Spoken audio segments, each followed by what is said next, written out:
All right, folks, welcome to The Zone. Manchester United 0, Aston Villa 1. Obviously disappointed, but doesn't really come as a big shock to me. People that, I guess, casually watch football will think to themselves, Manchester United, incredible squad. Aston Villa, oh, they lost Jack Grealish and they're a mid-table, bottom-table club. This is such a big upset, biggest thing ever. But they actually produced really good performances throughout the season. They really were very unlucky to not beat Chelsea, if you watch the game, and Man United have just not been good in any capacity in really any matches apart from the Leeds match. And the only reason the Leeds match went well was simply because Leeds just play this ridiculous counter-attack style, kind of like us, and it's just like a game of who can run into the open space the best. So I've written some things down. Well, I guess the main thing is, obviously I'm not happy, and I think there's some big questions to be asked of Ole, just because simply he doesn't really have any excuses. He's got a really good squad. He's got a squad that is good enough to beat young boys. Like, forget titles and forget trophies, because those things should happen, right? That's a given. But let's forget them for a second. Young boys should have beat young boys. We've played multiple teams. Even the teams we've beat have been poor. So I'm just going to read out a few things I've written here. Let me know down below what you think, as always. Like and comment to help grow the channel. So I feel like in this system, I feel like Bruno and Pogba just aren't in their strongest positions. I feel like Bruno's trying to cover where Pogba isn't. So Pogba is not in the midfield area, he's stuck out on the wing, so Pogba's kind of dropping back a little bit, and it just ends up completely disjointed. And I feel like management, not that I know much about it, is the simple aspect is get you good players playing well, you're gonna have a good shout. And I feel like putting Pogba out on left wing just doesn't work. It wasn't even like it was left central midfield or something in a 3, it was just left wing Pogba. We were constantly carved open early on down that side. I remember I pointed out in the last match that I wanted Tellers to have a good game because I didn't feel like Shaw's been playing particularly well. We kept getting carved open down that side, and we had like a huge chance for Villa where they skied it. They should have been 1-0 up, and then we run up the other end with Greenwood. And to be honest, like, I can understand why Greenwood's shooting, because he's so good at shooting. But if you pass that across, it's a guaranteed goal. And that comes down to being young. That comes down to a whole host of things. It also comes down to coaching. Pep Guardiola would have had that bloke passing that ball. So I actually thought it was a bit of a shit start to the game, but we were beating their press okay. Like, they were causing us problems. De Gea was playing really well. But we were on the right-hand side with Wan-Bissaka, and we were switching it to Shaw in a lot of space, and we were getting through their press okay. Just to add, Wan-Bissaka is just horrendous at attacking, and he kills all of our attacks, not particularly because he's doing anything wrong. Like, he doesn't lose the ball, but when the opponent knows that this guy ain't going to do anything, the whole game plan changes. He's not worried like, I don't know, say like a Trent Alexander-Arnold, is he going to ping this ball and go around me? You know what's going to happen. So we then got into like this panic where we had this awful bit of play from, I guess, Maguire.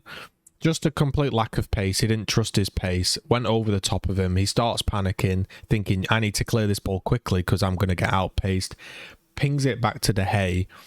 De Gea luckily, well, not luckily, through his own skill and ability, saved the ball, and De Gea's been playing really well, but the whole game lacked any control up until this point, right? Any control whatsoever. And that's because like, if you think about our midfield, he has this obsession with Scott McTominay and Fred.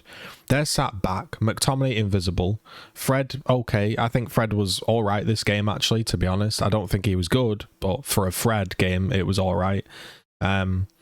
So you've got those two sat deep. You've got Bruno trying to be up at the top of the pitch and also trying to cover McFred. And then you've got Pogba left wing. So who's our central midfielder? Who's the guy that gets the ball and starts playing the passes around? We had no control because we didn't really have a midfield.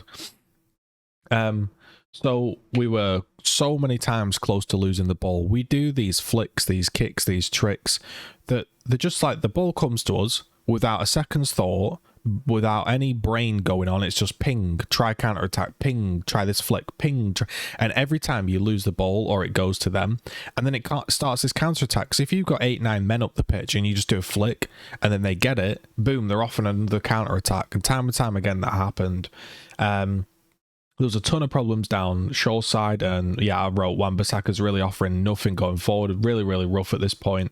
Should be losing. No control in midfield. So erratic. It's worrying how we seemingly have no plan, and every single attack we do is different. Like, I always joke, but it's kind of true. Like, a Man United fan, there's nothing like being a Man United fan because you don't know what you're going to get. It might be the world's most incredible counter attack, or it might just be the shittest long ball or shittest short pass you've ever seen, because every single time we attack, it's different. There's no style. So towards this point, I was saying like the last 4 minutes of the half were getting better. We had good set pieces coming in. We had a few good chances. Pogba went close. But they're still just set pieces, right? I'm pleased that they looked a little bit better on set pieces, but they're still just a set piece. So again, it carried on. Second half, erratic, losing balls, just dire passing, no link up, no connection. I said you've got Ronaldo, who you could argue is the greatest goal scorer of all time.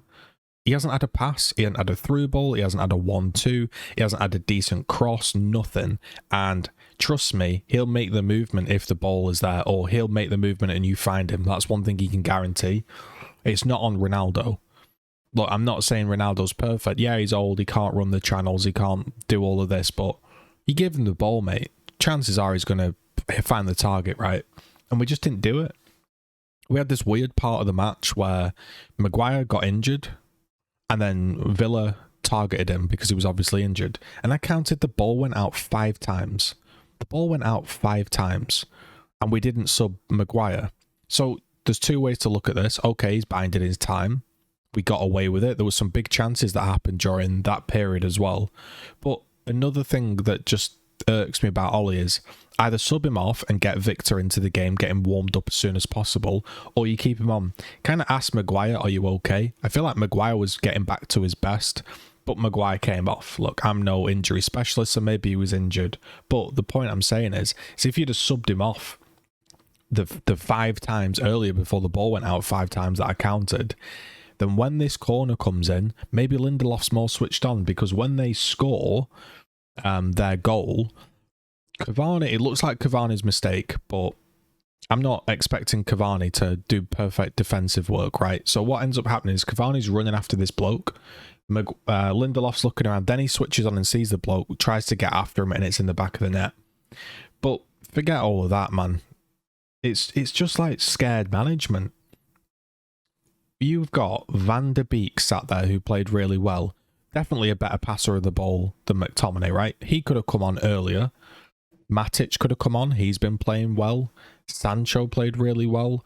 Look, I'm not Lingard's biggest fan, but Lingard's in great form and can definitely find a goal, full of energy, and actually holds the ball pretty well. He doesn't play. There's people sat on that bench that I'm like, we've moaned this whole time that we've had no depth, and that's why he makes no subs. But we've got the depth now. Now, you could say, oh, those 2 injuries. I don't think Maguire needed to come off. I'm not a medical specialist, but I think Maguire could have stayed on. Or you could have rejigged something, right? You could have got Matic on and gone for Matic in defence to also help out, gone attacking that way. We've seen that before. Like, you could have just gone gung-ho attacking, because I guess this is the point I'm trying to make with Ollie. And the point that confuses me a bit with him is he seemingly like makes positions weaker through his subs. So, like I say, the obvious example is this. You've got Scott McTominay and Fred who play every game, right? So they seem to be like his go-to players. Okay. And then Bruno is also a go-to player. So where does Pogba fit in? Pogba's not going to go on the right wing because realistically that should be Sancho. And then you go, well, where does Greenwood play? Well, Greenwood plays up front. Well, that's going to be Ronaldo. So where does Greenwood play? We're not sure. So then you go, who's left wing? It could be Greenwood, it could be Martial, but it's probably going to be Rashford, right? And it should be Rashford when he's fit. Okay, so why is Pogba on the left wing? Where does Pogba fit in now? Because you're not going to get rid of Shaw. You're not going to get rid of McTominay and Fred. You're not going to get rid of Pogba. You're not going to change the two wingers. So where does he play? Are you going to get rid of Scott? If you're going to get rid of Scott, why not just play that game initially today, and actually put a proper left winger on there? Are you telling me Jesse Lingard couldn't have done a bit of left wing or something better than Pogba? Because it's just not that up and down channel running winger, is he? He just didn't look comfortable. He tried a few minutes on the right here and there. And yeah, look, Greenwood was incredibly greedy. And to be honest, I'm thinking in an ideal world, he subs off Pogba and Greenwood, and people might go, sub off Greenwood, he's your best player. I'll be honest, I stand by that decision. I think he should have been brought off. It wasn't working for him. It's one of those games where it's not working for him, and sometimes just needs to be pulled off and have someone else just calm it down for 2 minutes, and just rather than just rationing shots every 2 seconds. So, am I Ollie out? I don't know, mate. Probably. Am I against him being sacked? No. Am I going to campaign for him to be sacked? Not really going to campaign, but I voice my displeasure. I don't think he's that great tactically. I think Man City, Chelsea, Liverpool are locked in for top 4.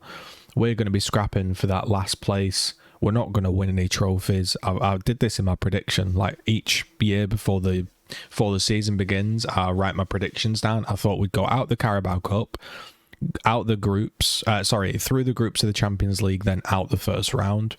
We wouldn't mount a title challenge. And I don't feel like I'm going to be that wrong, unfortunately. I'm hoping we improve. You know, I'm hoping we improve, but I just don't see it. I don't see how the system gets fixed. You put Fred there, you put Pogba next to him, right? And then you put Bruno in front, and then you put Rashford on the left, Greenwood on the right, Ronaldo up front, and you go, oh, happy days. But if he can do that, why can't he just do that today? And then instead of having Rashford on the left, play someone different? He constantly does these like double subs that fuck up 2 positions. Like I remember there was a game where Shaw was injured, and instead of just doing Tellers to Shaw, he did Tellers to Shaw, and he put someone else on the left wing instead of Rashford. So Tellers doesn't even have the regular left wing partner, so he's like double weakened his left hand side.